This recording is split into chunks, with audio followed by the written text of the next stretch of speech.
بعد از حمد و صلات لائق صد تعظیم و تکریم جمیع حضرات، السلام علیکم ورحمۃ اللہ تعالی وبرکاتہ۔ مالک لم یزل کا ہم پر کروڑوں احسان ہے کہ اس نے ہمیں ایک مرتبہ پھر اپنے گھر میں بیٹھ کر اپنا اور اپنے حبیب مکرم صلی اللہ علیہ وآلہ وسلم کا ذکر کرنے کی توفیق عطا فرمائی ہے۔ دعا کریں آج کے عنوان کے حوالے سے میں یہاں پر جو کچھ بھی بیان کروں، اللہ وحدہ لا شریک مجھے حق اور سچ بیان کرنے اور پھر ہم سب کو تمام باتوں پر عمل کرنے کی توفیق عطا فرمائے۔ میں نے جو قرآن پاک کی آیت پڑھی ہے اس کا سادہ سا ترجمہ یہ ہے کہ اللہ وحدہ لا شریک قرآن مجید میں ارشاد فرماتے ہیں وَرَفَعْنَا لَكَ ذِكْرَكَ، ہم نے اے محبوب آپ کے ذکر کو بلند فرمایا۔ اب جسے اللہ یہ فرما دینا کہ ہم نے آپ کے ذکر کو بلند فرمایا کہ دنیا کے سارے اوباش سارے گستاخ اکٹھے ہو جائیں تب بھی ذرہ برابر بھی میرے آقا کریم صلی اللہ علیہ وآلہ وسلم کی شان پاک کو گھٹا نہیں سکتے، چونکہ اس کا وعدہ قرآن پاک میں اللہ رب ذوالجلال نے فرمایا ہے کہ ہم نے آپ کے ذکر کو بلند کیا۔ جب اللہ کی شان لامحدود ہیں اور کسی کو پتہ نہیں وہ کتنی ہیں، ان کی کوئی حد نہیں ہے، تو پھر وہ جب کہہ رہا ہے نا کہ میں نے ذکر بلند کیا تو پھر ہمیں بلندی کا بھی علم نہیں ہے کہ کتنی بلند اللہ نے شانیں کی ہیں۔ مغرب کے چند اوباشوں نے الٹی سیدھی لکیریں کھینچ کر یہ سوچا کہ ہم مسلمانوں کے پیغمبر صلی اللہ علیہ وآلہ وسلم کی عظمت کو کسی بھی طریقے سے گھٹا لیں گے اور ان کی محبت کو ہم دلوں سے نکال لیں گے، لیکن انہیں یہ خبر نہیں ہے کہ تم رسول پاک صلی اللہ علیہ وآلہ وسلم کی شان کو شب و روز گھٹا رہے ہو، اور اس وقت کائنات کا ذرہ ذرہ میرے آقا کریم کی ناموس کا پہرا دے رہا ہے، اور میرے آقا کریم صلی اللہ علیہ وسلم کی ذات پر درود و سلام پڑھ رہا ہے۔ ہم تو انسان ہیں، ہماری زبانیں اور ہم پر لجپال کملی والے آقا کا احسان ہے، ہم آپ کے امتی ہیں، امتی تو درکنار، لیکن نبی پاک صلی اللہ علیہ وسلم نے فرمایا کہ میں تو اس پتھر کو بھی جانتا ہوں جو مجھ محمد پر درود و سلام پڑھا کرتا تھا۔ تو ہمارا یہ عقیدہ ہے کہ درخت ہوں، پتھر ہوں، جنات ہوں یا کوئی مخلوق ہو، شب و روز ہر لمحہ دن ہو یا رات میرے آقا کریم کی بارگاہ میں درود و سلام پیش کرتے رہتے ہیں۔ یہ ہمارا عقیدہ ہے۔ تو زمانے والے اگر حضور کی تنقیص کا پہلو نکال کر آقا کریم صلی اللہ علیہ وسلم کی ذات میں توہین کرتے رہیں تو یہ ان پر لعنتیں برستی رہیں گی۔ میرے آقا کریم صلی اللہ علیہ وسلم کی زندگی کا ہر آنے والا لمحہ قرآن کے بقول اللہ تعالیٰ اس میں عظمتیں عطا فرماتا رہے گا۔ 52 اسلامی ممالک سے زائد ہمارے اسلامی ممالک موجود ہیں، لیکن افسوس یہ ہے کہ ان کے ہوتے ہوئے بھی ان سے تعداد میں کم ہیں جو ممالک، پھر بھی وہ شب و روز آقا کریم صلی اللہ علیہ وسلم کی گستاخیاں کرتے ہیں۔ اس کا ریزن یہ ہے اور اس کی وجہ یہ ہے کہ ہم نے آقا کریم صلی اللہ علیہ وسلم کے بتائے ہوئے اصولوں کے مطابق زندگیاں بسر کرنی چھوڑ دی ہیں۔ ہم نے اپنا حلیہ، اپنا کردار رسالت مآب صلی اللہ علیہ وآلہ وسلم جیسا بنایا ہی نہیں ہے۔ ہم ایک کافر کو، یہودی کو، عیسائی کو کیسے پیش کر سکتے ہیں کہ ہم مسلمان ہیں اور آقا کریم صلی اللہ علیہ وسلم کے امتی ہیں؟ ہم نے سوچا کہ تحفظ ناموس رسالت پر بات کرنا کسی ایک جماعت کا کام ہے کہ ممبروں سے یہ نہ بیان کی جائے فرقہ واریت پھیلتی ہے۔ لوگوں یہ ہمارے ایمان کا مسئلہ ہے۔ جب رسالت مآب صلی اللہ علیہ وسلم کی شان میں گستاخی کی جائے گی تو پھر نہ یہ کسی جماعت کا مسئلہ، نہ کسی پارٹی کا مسئلہ، نہ کسی مسلک کا مسئلہ ہوگا، یہ ہمارے ایمان کا مسئلہ ہو جاتا ہے۔ پھر بچہ ہو یا بوڑھا ہو، جوان ہو، عورتیں ہوں یا مرد ہوں، رسالت مآب صلی اللہ علیہ وسلم کی ناموس پر پہرا دینے کے لیے ہر وقت تیار ہو جائیں گے۔ حضرت امام مالک رضی اللہ تعالیٰ عنہ آپ سے ہارون الرشید نے پوچھا کہ اگر کسی جگہ پر نبی پاک صلی اللہ علیہ وآلہ وسلم کی گستاخی ہو جائے تو مسلمانوں کو کیا کرنا چاہیے؟ امام مالک نے جواب ارشاد فرمایا، آپ نے فرمایا مسلمانوں کو چاہیے کہ وہ بدلہ لیں، اس گستاخی کا بدلہ لیں۔ اے امام مالک، اگر وہ گستاخی کا بدلہ نہ لے سکیں تو پھر کیا کریں؟ امام مالک نے فرمایا کہ اگر وہ ملعون کو، گستاخ کو اس سے بدلہ نہ لے سکیں تو امت کو چاہیے کہ وہ مر جائے۔ پھر امت کو جینے کا کوئی حق نہیں ہے کہ ایک طرف گستاخ رسول بھی زندہ ہو، دوسری طرف حضور کا کلمہ پڑھنے والا بھی زندہ ہو۔ اگر بدلہ نہیں لے سکتے تو پھر امت کو چاہیے مر جائے، اسے زندہ رہنے کا کوئی حق نہیں ہے۔ آقا کریم صلی اللہ علیہ وسلم کی ناموس پر جب بھی کبھی انگلی اٹھی تو آقا کریم صلی اللہ علیہ وسلم کے غلام ہر دور میں سینہ تان کر سامنے آئے اور ناموس رسالت پر پہرا دیا۔ حضرت یوسف کا حسن جب عورتوں نے دیکھا تھا نا تو اپنی انگلیاں کاٹی تھی، تو شاعر نے کہا تھا کہ حسن یوسف پہ کٹی مصر میں انگشت زنا، حسن یوسف پہ کٹی مصر میں انگشت زنا۔ پھر آگے جملہ یہ کہا کہ یا رسول اللہ سر کٹاتے ہیں آپ کے نام پر مردان عرب۔ ادھر انگلیاں کٹی تھی، ادھر سر کٹ رہے ہیں۔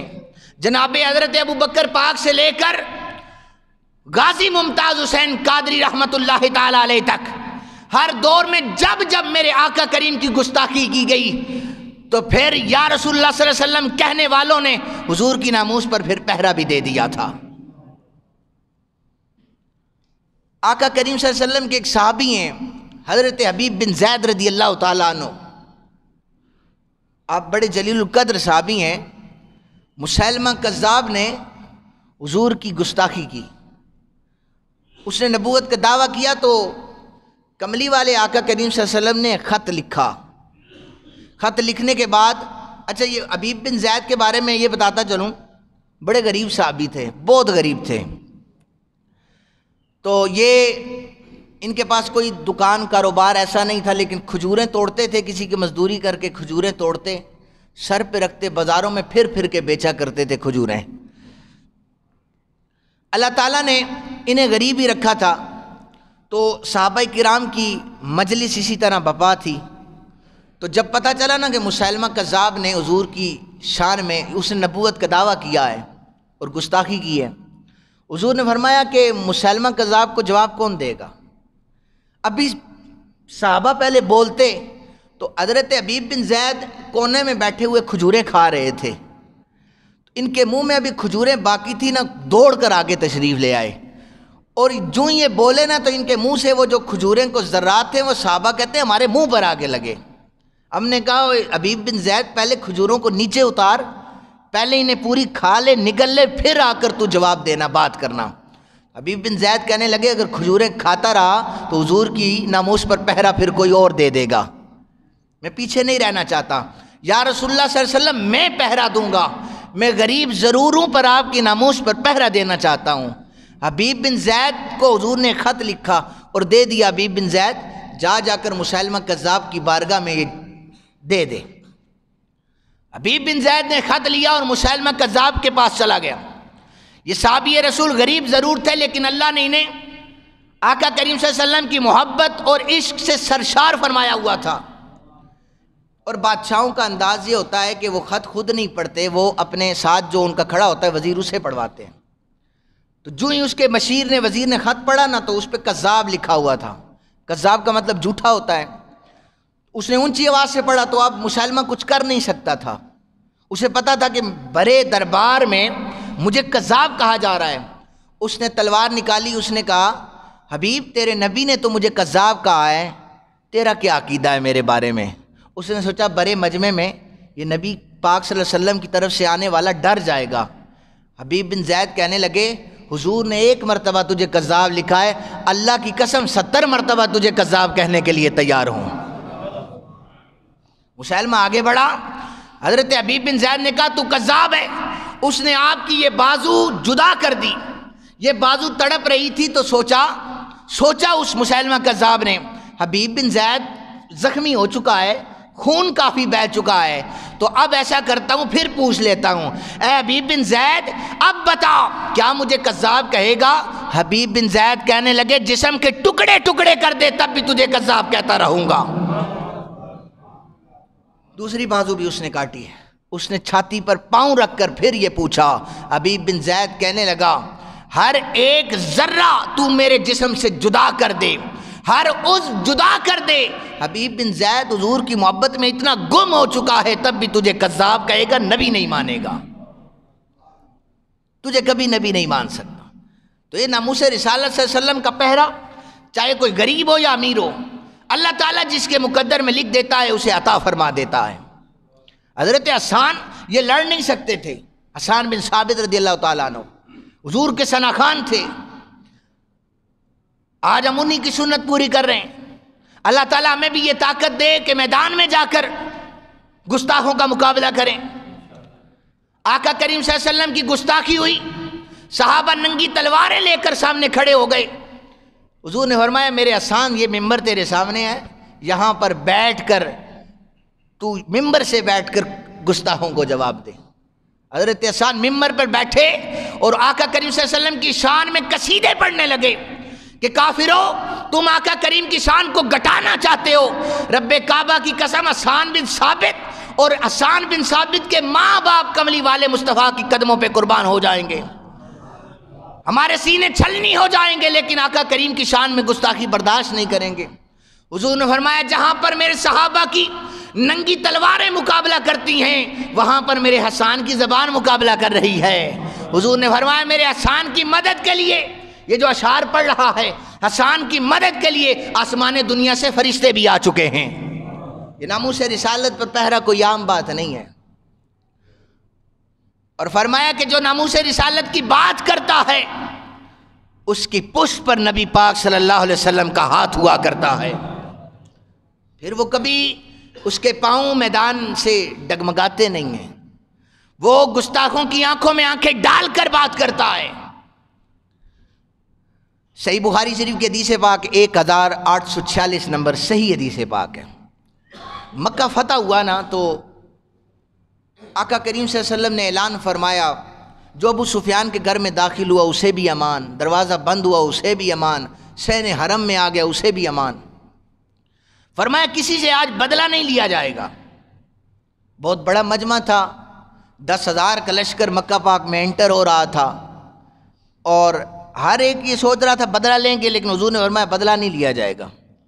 اچانک نا کچھ صحابہ کرام حضور کی بارگاہ میں تشریف لائے، کہنے لگے حضور وہ ابن خطل نامی ایک بندہ ہے، وہ کعبۃ اللہ کے غلاف سے لپٹ کر رو رہا ہے۔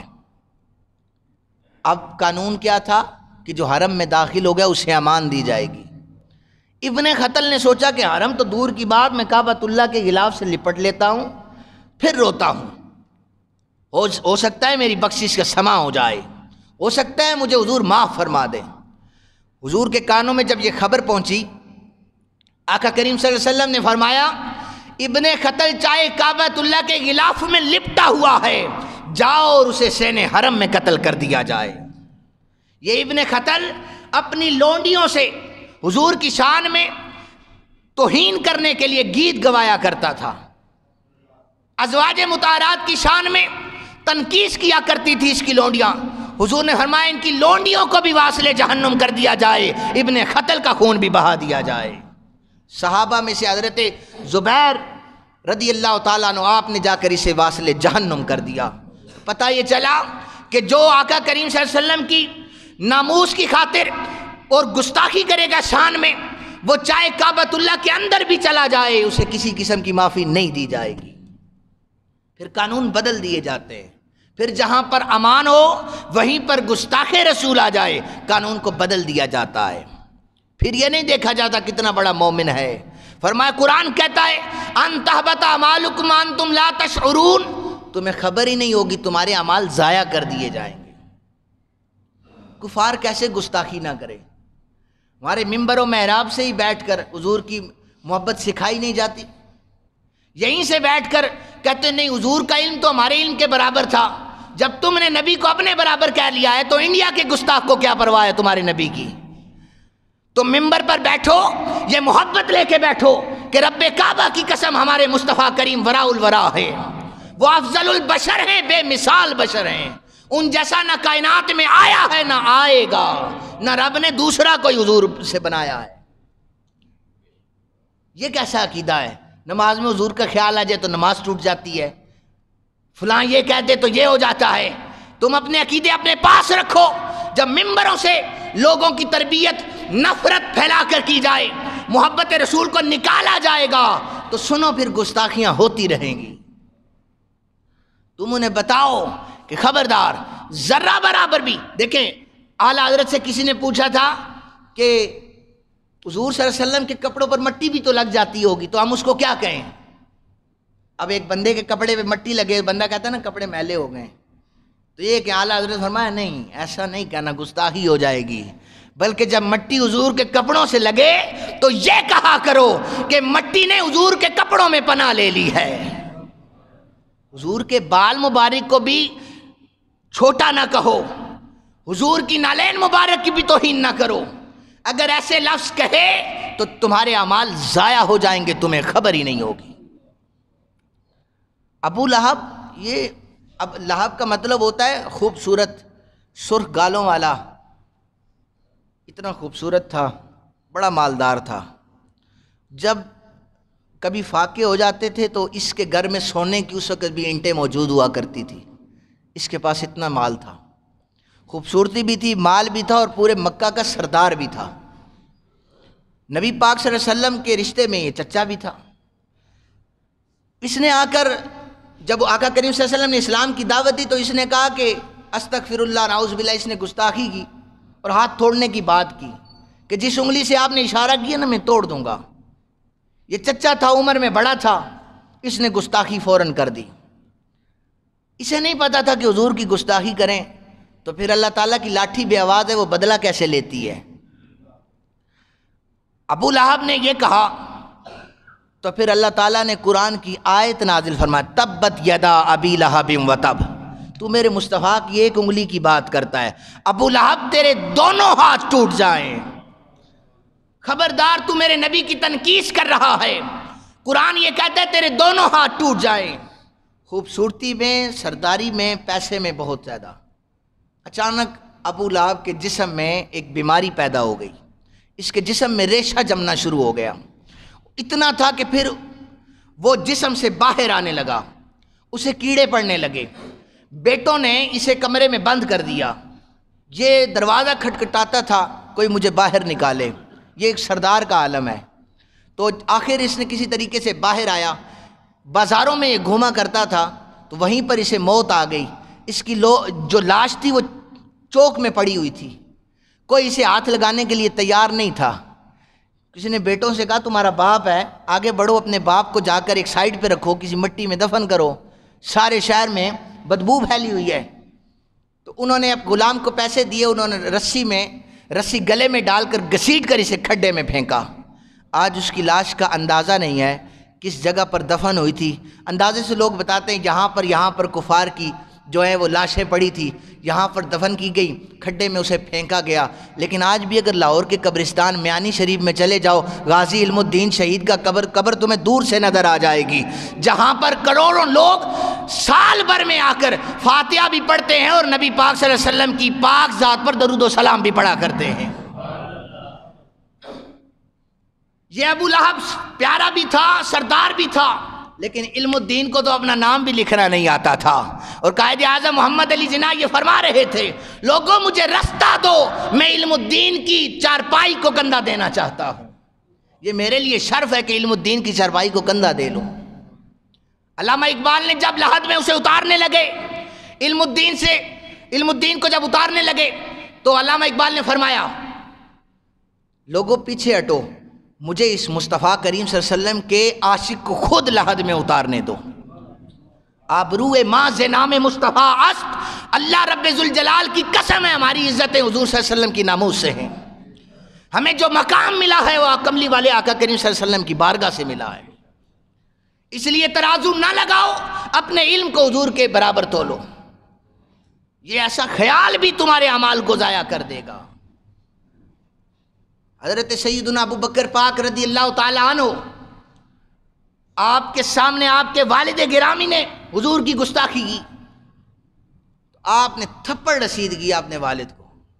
حضور فرمایا تھپڑ اپنے والد کو مار آیا ہے۔ جناب ابو بکر پاک عرض کرنے لگے حضور یہ تھپڑ تھا آپ کی گستاخی پر، اگر میرے ہاتھ میں تلوار ہوتی اپنے والد کا سر قلم کر دیتا۔ 295 سی ایکٹ، یہ قانون ناموس رسالت موجود ہے۔ اس کا واضح طور پر یہ حکم ہے کہ جو آقا کریم صلی اللہ علیہ وسلم کی شان میں ذرہ برابر تقریر میں یا تحریر میں تنقیص کا پہلو سامنے لائے، اس کی سزا موت ہے، اور جو اعلیٰ عدالتیں ہیں اس بندے کو سزا دیں۔ لیکن اسلامی جمہوریہ پاکستان اس بات کی بھی اجازت نہیں دیتی کہ آپ قانون کو ہاتھ میں لیں، چونکہ اس قانون کا غلط استعمال نہ ہو جائے، اس لیے عدالتوں کو چاہیے کہ فوراً ایسے اشخاص کو سزا دی جائے تاکہ پھر کوئی بندہ اٹھ کر کسی پر الزام لگا کر اسے مار نہ دے۔ یہ ریاست کی ذمہ داری ہے کہ وہ نبی پاک صلی اللہ علیہ وسلم کے گستاخوں کو کڑی سے کڑی سزا دے۔ لیکن افسوس سے کہنا پڑتا ہے کہ یہاں پر کئی کیس ناموس رسالت کے پڑے وہ سنے نہیں جاتے، اور گستاخوں کو بری کر کر کے بیرون ممالک بھیجا جاتا ہے۔ یہ ہمیں افسوس ہے کہ ہم جس ملک میں رہ رہے ہیں، جس نبی کا کلمہ پڑھ رہے ہیں، آقا کریم صلی اللہ علیہ وسلم کی ناموس پر، اسی ملک میں بھی حملے ہو رہے ہیں۔ انڈیا میں بی جے پی کی اس عہدے دار نے، میں اس کا نام نہیں لیتا، اس نے آقا کریم صلی اللہ علیہ وسلم کی شان میں گستاخی کی ہے۔ تو ہم ہدایت کی بھی دعا کرتے ہیں، اور پھر ہم انتظار بھی کرتے ہیں کہ اس وقت جتنے بھی اسلامی ملک ہیں وہ آواز بلند کر رہے ہیں، انڈیا سے لے کر پورے جتنے بھی اسلامی ملک ہیں، وہاں پر ریلیاں، آج جمعے کے بعد بھی وہاں پر ریلیاں نکل رہی ہیں، پورے پاکستان میں بھی اس آواز کو بلند کر رہے ہیں۔ ان کے سفارت خانے کے سامنے یہ احتجاج ریکارڈ کروا رہے ہیں کہ خبردار، ہم ہر چیز پر کمپرومائز کر سکتے ہیں، اپنی ذات پر کر سکتے ہیں، مہنگائی پر، معیشت پر کمپرومائز کر سکتے ہیں، اگر ہم برداشت نہیں کر سکتے تو آقا کریم صلی اللہ علیہ وسلم کی شان میں توہین برداشت نہیں کر سکتے۔ یہ ہمارے ایمان کا مسئلہ ہے، یہ ہمارے ایمان کا مسئلہ ہے۔ اور سنیں، اگر حضور کی گستاخی ہو تو اپنی املاک کو نہ جلائیں، پاکستان کا نقصان نہ کریں، احتجاج ریکارڈ کروانے کے لیے اپنے ملک کی جو املاک ہیں انہیں نقصان نہ پہنچائیں، بلکہ وہ حضور کی شان میں گستاخی کریں۔ آپ اور زیادہ سے زیادہ اپنے کردار میں ایسا نکھار پیدا کریں، دیکھنے والا آپ کے کردار سے متاثر ہو کر اسلام قبول کر لے۔ وہ حضور کی شان میں گستاخیاں کریں، آپ اپنے کردار کو اتنا پیارا بنا لیں کہ دیکھنے والا آپ کے کردار سے متاثر ہو کر مسلمان ہو جائے کہ مسلمان ایسے ہوتے ہیں۔ لیکن اب مسلمانوں کا کردار ایسا ہے وہ کسی کو دکھانے کے قابل ہی نہیں۔ اللہ تعالیٰ سے دعا ہے اللہ تعالیٰ ہمیں صحیح معنوں میں رسول پاک صلی اللہ علیہ وسلم کی سنتوں پر، سیرت پر عمل کرنے والا باعمل انسان بنائے اور اس پر استقامت عطا فرمائے۔ میں اکثر کہا کرتا ہوں، نبی کی غلامی یہ نہیں ہے کہ اعلان کر دیا جائے اور سوکھے نعرے لگا دیے جائیں کہ نبی کی غلامی میں موت قبول ہے۔ نبی کی غلامی میں موت قبول ہے، لیکن نبی کی غلامی میں نماز بھی قبول کریں۔ موت قبول کرنے والوں، نبی کی غلامی میں اپنی نمازوں کو بھی قبول کرواؤ۔ یہ مسجدیں موجود ہیں، گواہی دیں گی آپ کی، کتنے بڑے پکے نمازی ہیں، کتنے زیادہ مومن ہیں۔ اللہ تعالیٰ کے گھروں کو آباد کریں کہ جب حی علی الفلاح اور حی علی الصلاح کی صدائیں آئیں تو پتہ چلے اصل غلام مصطفیٰ تو یہ ہیں جو اس رب ذوالجلال کے گھر سے آنے والی پکار پر لبیک کہہ کر اپنے نبی کی سنت کو ادا کر رہے ہیں۔ اللہ سے دعا ہے اللہ تعالیٰ ہمیں سچا پکا عاشق رسول بنائے، سوکھے نعروں سے بچائے۔ وما علینا الا البلاغ المبین۔